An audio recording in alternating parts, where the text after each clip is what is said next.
Existem segredos que o tempo tenta enterrar, mas que a terra insiste em devolver. Nos arquivos do Ministério da Guerra existe uma folha rasurada, um borrão proposital que esconde o nome de um herói. O papel não sangra, mas a história que ele tenta apagar é feita de metal gélido e promessas quebradas. Bento, um homem cujo nome deveria estar em monumentos, foi reduzido a um fantasma tático nos pântanos de Curupaiti. Mas enquanto ele enfrentava as balas de canhão no Paraguai, um crime ainda mais sombrio era cometido no silêncio de uma fazenda de café. Antes de mergulharmos nessa busca por justiça e revelarmos o que aconteceu com Bento e Rosa, eu tenho um pedido. Assista a este relato até o final, pois o desfecho é algo que os livros de história nunca tiveram coragem de contar. Se você valoriza a verdade por trás das sombras do passado, inscreva-se no canal e deixe sua nota de 0 a 10 nos comentários. O que você está prestes a ouvir não é apenas um relato, é o resgate de uma alma que o Estado tentou apagar. Tudo começou em 1865, no interior de uma província que prosperava sob o suor alheio e o cheiro do café. O coronel Custódio, um homem cuja influência era medida pelo número de vidas que ele possuía, recebeu uma convocação. Seu herdeiro, um rapaz criado entre sedas e mimos, deveria marchar para a frente de batalha na Guerra do Paraguai. O jovem Custódio não possuía a fibra necessária para sobreviver a uma noite nas trincheiras de Tuiuti. A covardia do herdeiro, no entanto, encontrou uma saída em um crime administrativo selado com um aperto de mãos. Bento era um escravizado com uma mente prodígio, capaz de memorizar rios, trilhas e relevos apenas pelo cheiro da umidade. Ele seria o substituto, uma prática comum e cruel da elite brasileira daquela época. Bento vestiria a farda, carregaria o fuzil e morreria se necessário, com o nome do patrão bordado no peito. A promessa que selou o destino de Bento foi a mais sagrada das mentiras: a Carta de Alforria. O documento, assinado e carimbado pelo juiz de paz, ficaria guardado no cofre da Casa Grande até o seu retorno. Bento aceitou o pacto de sangue, acreditando que a liberdade valia o risco de enfrentar os canhões de Solano Lopes. Ele partiu sem saber que, para o coronel, ele já era um homem morto no momento em que subiu no navio.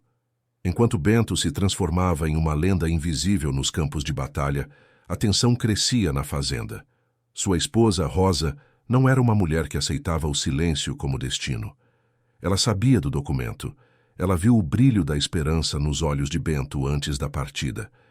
E Rosa cometeu o erro fatal de cobrar a honra de quem nunca precisou ter nenhuma. Rosa falava sobre a liberdade que estava por vir, como se ela já pudesse sentir o calor do sol sem o peso das correntes. Ela lembrava aos feitores e à própria Sinhá que seu marido estava dando a vida pela vida do herdeiro daquela casa. Mas a arrogância da aristocracia não tolera a lembrança de suas próprias dívidas morais. A reação da Sinhá não foi apenas violenta, foi um ato de crueldade cirúrgica desenhado para apagar a voz de Rosa. A máscara de Flandres era o instrumento de tortura favorito para silenciar aqueles que ousavam reivindicar a humanidade. Um capacete de metal gélido, trancado com um cadeado na nuca, que impedia a vítima de falar ou comer sem autorização. A Sinhá, com um sorriso gélido, ordenou que o metal fosse ajustado ao rosto de Rosa. A desculpa oficial era insubordinação, mas a verdade era o medo de que a verdade sobre o substituto escapasse. Rosa tentou resistir, tentou empurrar a mulher que a via apenas como um objeto de descarte. Foi nesse momento que a barbárie atingiu seu ponto mais alto e visceral. A patroa, em um surto de fúria possessiva, desferiu uma cabeçada brutal contra o rosto mascarado de Rosa. O impacto do crânio da Sinhá contra a grade de ferro da máscara não apenas causou um som seco de osso quebrando. O impacto foi tão violento que os dentes de Rosa foram afundados contra a própria grade metálica da máscara. A dor foi indescritível, um grito que morreu sufocado pelo ferro e pelo próprio sangue que inundou sua boca. Ela foi deixada no chão da senzala, com o rosto deformado e a voz trancada por um cadeado cuja chave ficava no pescoço da Sinhá. Enquanto isso, a quilômetros dali, Bento salvava um batalhão inteiro de uma emboscada paraguaia. Bento não era apenas mais um soldado. Ele se tornara um fantasma estratégico que lia a terra como ninguém. Sua capacidade de antecipar os movimentos do inimigo salvou a vida de homens que, em tempos de paz, nem olhariam em seu rosto. Ele recebeu uma condecoração informal de um general que percebeu a farsa, mas preferiu o silêncio à burocracia. O nome no registro era o do herdeiro covarde, mas a medalha foi entregue nas mãos calejadas de Bento. Ele guardava aquela medalha como se fosse a prova de um crime que ele pretendia denunciar. Bento sobrevivia ao frio, à fome e à cólera, alimentado apenas pela imagem de Rosa e da carta de alforria no cofre. Ele não sabia que, na fazenda, o coronel Custódio já estava preparando o terreno para sua morte oficial. Para o mundo, o substituto deveria perecer para que o herdeiro pudesse viver como um herói, sem nunca ter disparado um tiro. O registro de óbito de Bento foi redigido anos antes do fim da guerra, uma ficção jurídica montada para garantir que ele nunca voltasse. Se ele morresse em combate, o problema estaria resolvido. Se sobrevivesse, ele seria um desertor ou um morto-vivo. O plano do coronel era perfeito, exceto por um detalhe que ele subestimou: a vontade de ferro de um homem que conhece cada trilha do seu país. A guerra finalmente chegou ao fim em 1870, e os sobreviventes começaram a longa jornada de volta. Bento desembarcou no Rio de Janeiro e não encontrou bandas de música ou aplausos para o nome que ele carregava. Ele encontrou o apagamento. Seu nome oficial estava riscado, coberto pela mancha de tinta preta que ele veria anos depois. Ele percebeu que, para o exército e para o império, ele não passava de uma nota de rodapé descartável. Mas ele não era um homem de desistir, e a medalha escondida em seus trapos queimava contra sua pele. Ele começou a caminhada de volta para a província, atravessando estados, movido por um pressentimento que gelava sua alma. Cada quilômetro percorrido era uma batalha contra a exaustão e o medo do que encontraria na fazenda. Bento sabia que promessas feitas por homens como Custódio eram escritas na areia, mas ele acreditava na justiça de Deus. Ele só não imaginava que a justiça que ele procurava teria que ser conquistada com as mesmas mãos que mataram no fronte. Ao longe, ele avistou a Casa Grande, imponente e branca, um monumento à opressão que ele pensou ter deixado para trás. O cheiro do café, que antes era apenas o cheiro do trabalho, agora tinha o odor metálico do sangue e da traição. Ele não entrou pelo portão principal. Ele se moveu pelas sombras, como o fantasma tático que a guerra o ensinou a ser. Ele precisava ver Rosa antes de confrontar o homem que o enviou para o inferno. O que ele viu não foi a mulher forte e sorridente que ele deixou há 5 anos. Ele viu uma figura curvada, cujos movimentos eram lentos e carregados de uma dor invisível. E quando ela se virou, a luz da lua refletiu no metal que ainda envolvia sua cabeça. Bento sentiu o mundo desabar ao perceber que a guerra que ele lutou lá fora não era nada perto da guerra que Rosa lutou em casa. Ele viu a marca da cabeçada, o amassado no ferro que contava a história da agressão sofrida. O reencontro não teve palavras, pois Rosa não podia falar, e Bento não conseguia encontrar fôlego para gritar. Ali, na penumbra da senzala, Bento percebeu que a alforria prometida nunca existiu. E foi naquele momento que o soldado substituto decidiu que o coronel Custódio pagaria cada centavo daquela dívida de sangue.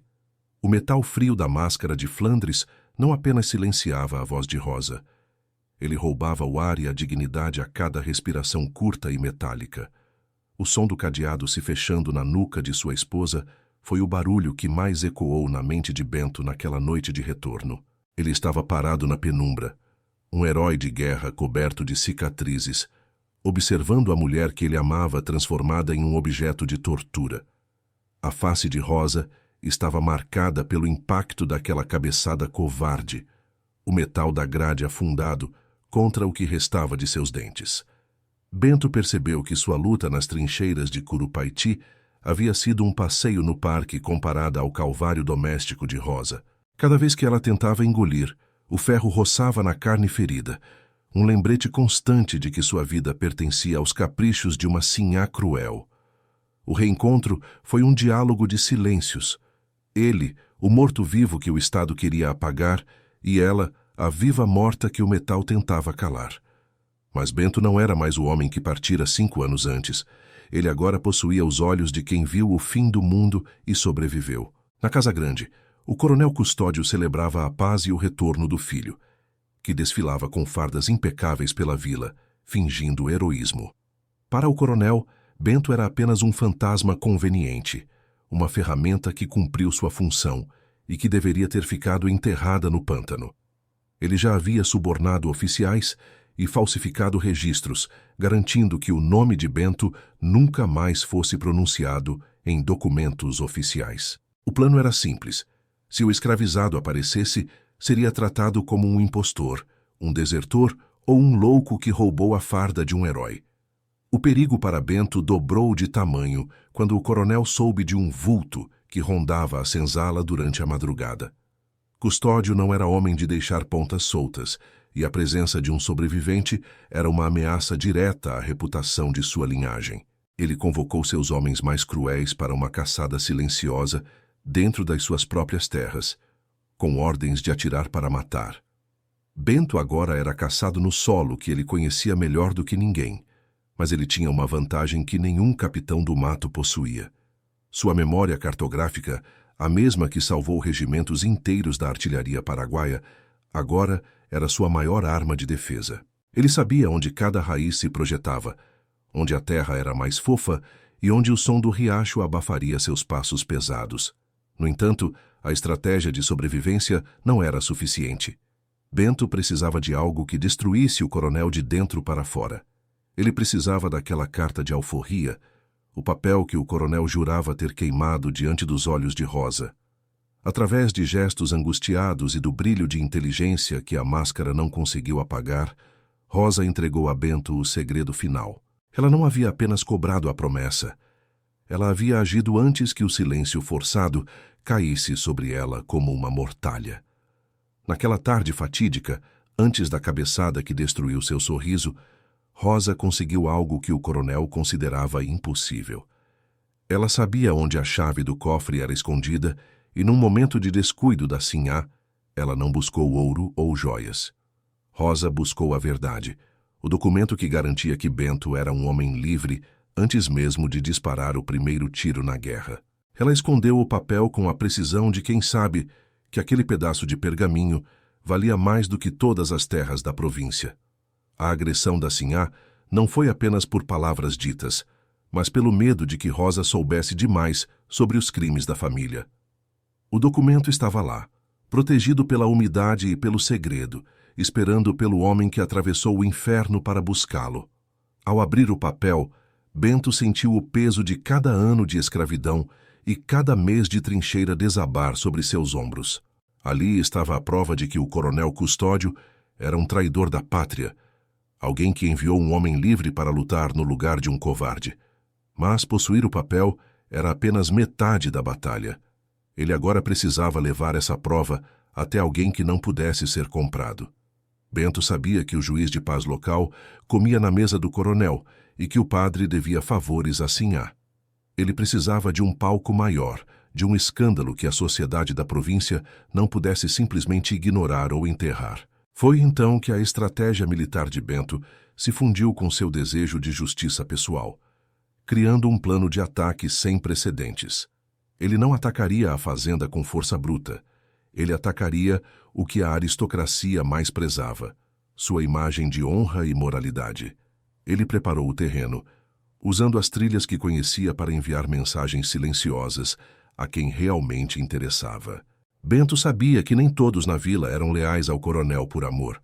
Muitos o serviam apenas por um medo que estava começando a rachar.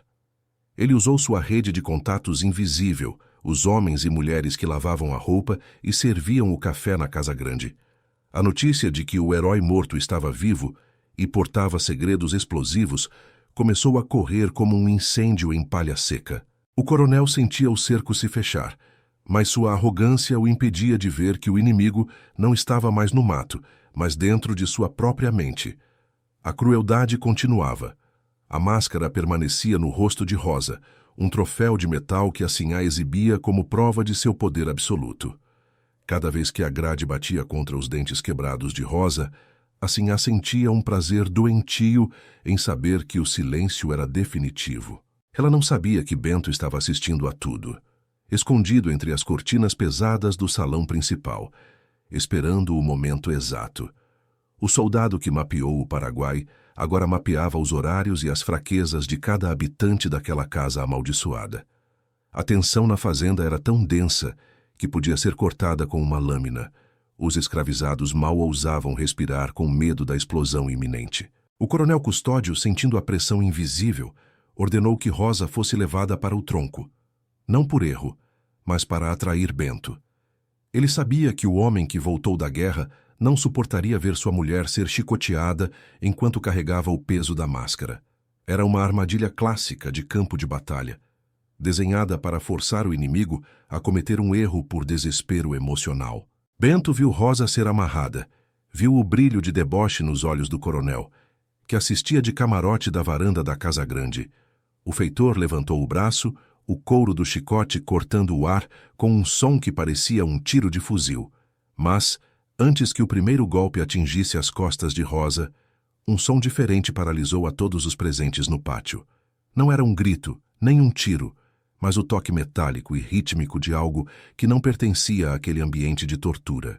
Ele caminhava com a postura de um oficial, o olhar fixo no coronel, ignorando completamente o chicote do feitor. Em uma das mãos, ele carregava o documento original de alforria, na outra, a prova material da covardia da família Custódio. O pátio mergulhou em um silêncio absoluto, quebrado apenas pelo som das botas de Bento batendo contra as pedras. O coronel Custódio empalideceu, percebendo que o morto não apenas voltou, mas trouxe consigo o fim de seu império de mentiras. Bento não parou. Ele continuou avançando em direção ao tronco, com a autoridade de quem comandou homens na maior guerra da América do Sul. Ele não era mais um escravizado implorando por misericórdia. Ele era a personificação da justiça que o país tentou apagar. A máscara de Rosa refletiu o brilho da medalha de Bento, e por um segundo a dor pareceu desaparecer diante da esperança. Mas o coronel, acuado e desesperado, deu a ordem que mudaria o destino daquela noite para sempre. O confronto final estava prestes a começar, mas Bento tinha um último trunfo que ninguém esperava. Ele sabia que naquela noite o juiz de paz e as autoridades da vila estavam a caminho para um banquete na fazenda, e ele pretendia apresentar o prato principal antes mesmo que as bebidas fossem servidas. Bento olhou para o coronel e pronunciou as primeiras palavras que o homem ouviu de sua boca em 5 anos. As palavras de Bento não foram um pedido de clemência, mas uma sentença de morte social para a linhagem dos Custódio. Ele revelou o que estava escrito no verso do documento de alforria, algo que nem mesmo Rosa sabia que existia. O segredo que o coronel pensou ter enterrado com o sangue dos soldados no Paraguai estava prestes a ser exposto à luz da lua. E foi nesse momento que o verdadeiro escândalo, aquele que faria a província tremer, foi finalmente revelado. O silêncio que se seguiu às palavras de Bento foi mais pesado do que o ferro da máscara de Rosa. Os convidados do coronel, a elite da província em seus trajes de gala, paralisaram diante da carruagem que acabara de estacionar. O juiz de paz, um homem de cabelos brancos e olhar severo, desceu lentamente, ajustando o monóculo para entender a cena de guerra em seu jardim.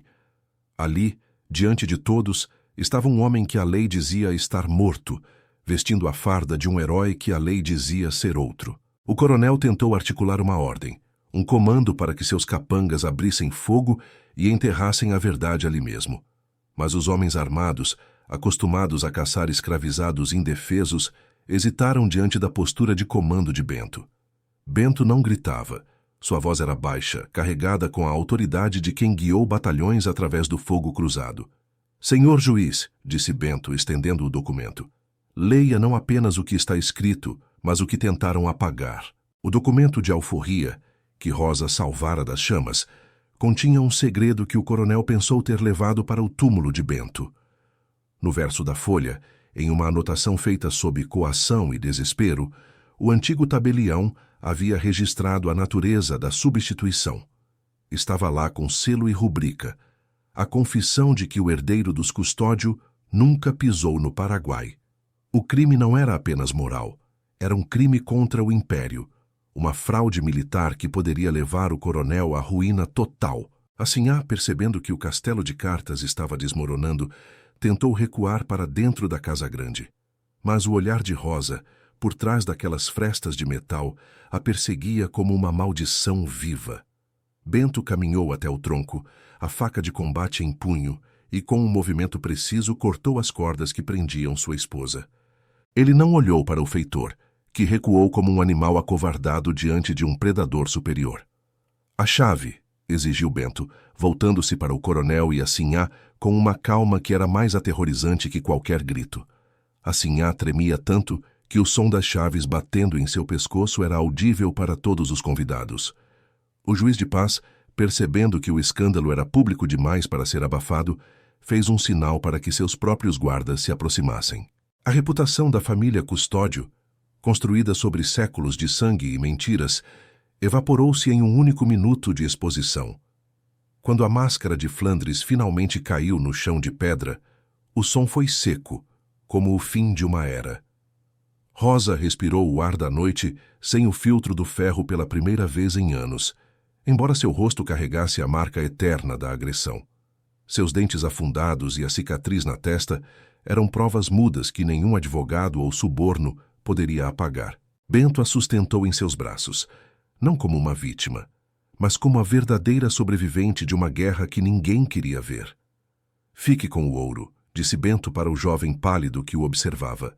A honra nunca pertenceu a este nome. O escândalo se espalhou pela província como um veneno incurável atingindo os jornais da capital e as cortes do Rio de Janeiro. O coronel Custódio não foi apenas processado por fraude militar, ele foi socialmente executado pelo peso da própria desonra. Seus bens foram arrestados para pagar as dívidas de guerra e as indenizações que ele nunca imaginou que teria de quitar. A justiça, embora tardia e imperfeita, agiu como um ácido sobre a fortuna e a influência daquela linhagem. Assinhá, consumida pela vergonha e pelo isolamento, terminou seus dias trancada em um quarto, ouvindo o som fantasma do metal batendo nas pedras. O herdeiro, o herói de papel, nunca mais pôde caminhar pelas ruas da vila sem ouvir os sussurros sobre sua covardia. Mas o destino de Bento e Rosa tomou um rumo que a história oficial tentou desesperadamente esconder. Eles não esperaram pelo veredito final dos tribunais, pois sabiam que a liberdade dada pelo Estado é sempre condicional. Bento usou o pouco que restava de suas economias de soldado para levá-los para longe daquelas terras manchadas. Diz a lenda que eles fundaram uma comunidade nas fronteiras do sul, onde o conhecimento cartográfico de Bento ajudou outros a encontrarem o caminho. Eles levaram consigo a máscara de Flandres, não como um fetiche de dor, mas como uma prova material da barbárie. A máscara tornou-se um lembrete de que o silêncio imposto pelo metal tem um prazo de validade.